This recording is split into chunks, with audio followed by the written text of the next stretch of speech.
या देवी सर्वभूतेषु मातृरूपेण संस्थिता नमस्तस्यै नमस्तस्यै नमस्तस्यै नमो नमः।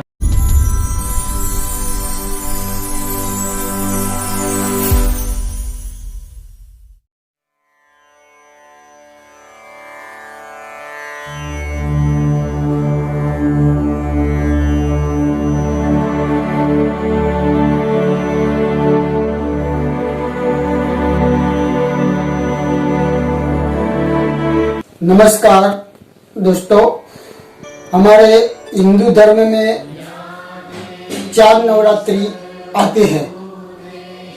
एक नवरात्रि पौष महीने में, दूसरी चैत्र महीने में, तीसरी आषाढ़ महीने में और चौथी आसो महीने में। वैसे तो सब नवरात्रि का महत्व है, मगर आसो और चैत्र नवरात्रि के ज्यादा महत्व है। हम इस दिन हमारी माँ मैया को, कुलदेवी माँ को तरह तरह से भजन कीर्तन अर्चन करते हैं। मगर आज मैं आपके सामने कुछ ऐसी बातें बताऊंगा जो करने से आप अपनी कुलदेवी की प्रसन्नता प्राप्त कर सकते हैं।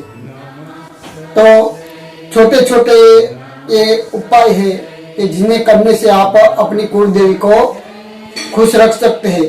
जैसे कि आप जब सुबह पथारी में से उठे तो सबसे पहले आपके घर में जो माता का मंदिर हो वहां जाके दर्शन करके जयंती विजया काली भद्रकाली कपालिनी दुर्गा क्षमा शिवा धात्री स्वादा नमस्तुते श्लोक बोल के अपनी कुलदेवी को सबसे पहले प्रणाम करना चाहिए और इसके बाद ही दिन की शुभ शुरुआत करनी चाहिए। इनसे माता का आशीर्वाद मिलता है।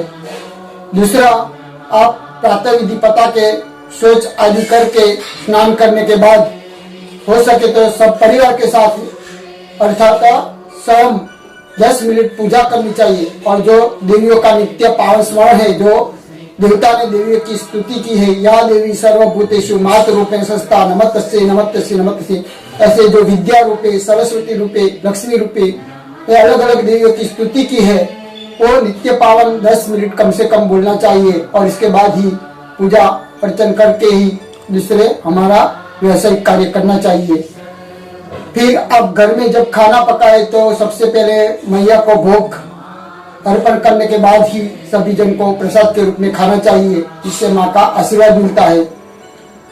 दिन की समाप्ति में जब हम पथारी में जाए, सोने के लिए जाए, तो फिर से माता जी को अंत के सोने समय माता जी को प्रणाम करके सर्व मंगल मांगल्ये शिवे सर्वार्थ साधिके शरण्ये त्र्यंबके गौरी नारायण नमस्ते श्लोक बोल के हमें माता जी के शरण में चला जाना चाहिए, यानी कि सो जाना चाहिए। इससे हमारा सर्व मंगल, सोते समय जाते सर्व प्रकार का हमारा मंगल ही माँ करती है। इसके बाद हो सके तो वर्ष में 3-4 वर्ष में एक बार हमें नवचंडी यज्ञ कराना चाहिए, जिससे हमारे धंधे व्यापार रोजगार में बरकत आती है।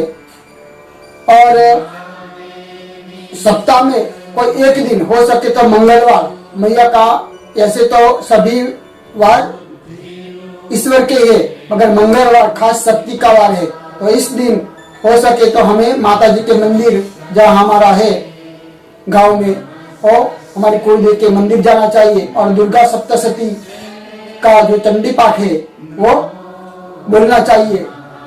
1-2 घंटे में यह शांति से पूर्ण हो सकता है। सप्ताह में एक बार तो हमें छुट्टी आती है, तो सप्ताह में ऐसे 1-2 घंटे निकालकर मंदिर जाके माता जी का दुर्गा सप्तशती का जो पाठ है वो करने से हमारे धंधे रोजगार व्यवसाय आरोग्य में बहुत कुछ लाभ होता है। तो ये अवश्य करना चाहिए। और 1-2 वर्ष या हर वर्ष साल में एक बार, और जो यहाँ नजदीक शक्तिपीठ हो, 51 शक्तिपीठ है माता जी का, वहाँ विशेष खास ऊर्जा होती है। तो जो भी नजदीक शक्तिपीठ पड़ता हो वो वर्ष में एक बार यहाँ दर्शन के लिए अवश्य जाना चाहिए।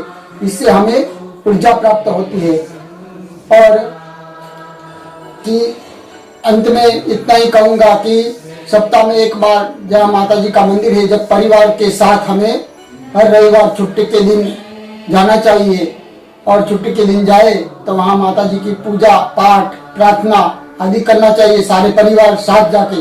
और हो सके तो वहाँ भोजन भी करना चाहिए, खाना भी खाना चाहिए, जिससे माता खुश होती है। तो सप्ताह में एक दिन चंडी पाठ करना चाहिए और एक दिन सब परिवार के साथ पूजा प्रार्थना करनी चाहिए, जिससे हमें मैया का सानिध्य प्राप्त होता है। ये छोटे छोटे उपाय है जिससे हम सतत माता जी का सानिध्य प्राप्त होता है और सदैव माता जी का हम पर आशीर्वाद मिलता है और हमारी कुल देवी प्रसन्न रहती है।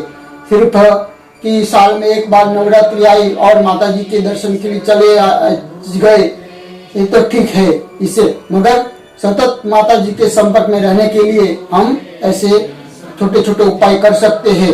और जब भी हमें टाइम मिले तो शक्तिपीठ को, हमारी जो कुलदेवी का शक्तिपीठ है, वहाँ जाके हम दर्शन कर सकते हैं। इससे सदैव हमारे पर माता जी कृपा छाया छत्र छाया बनी रहे।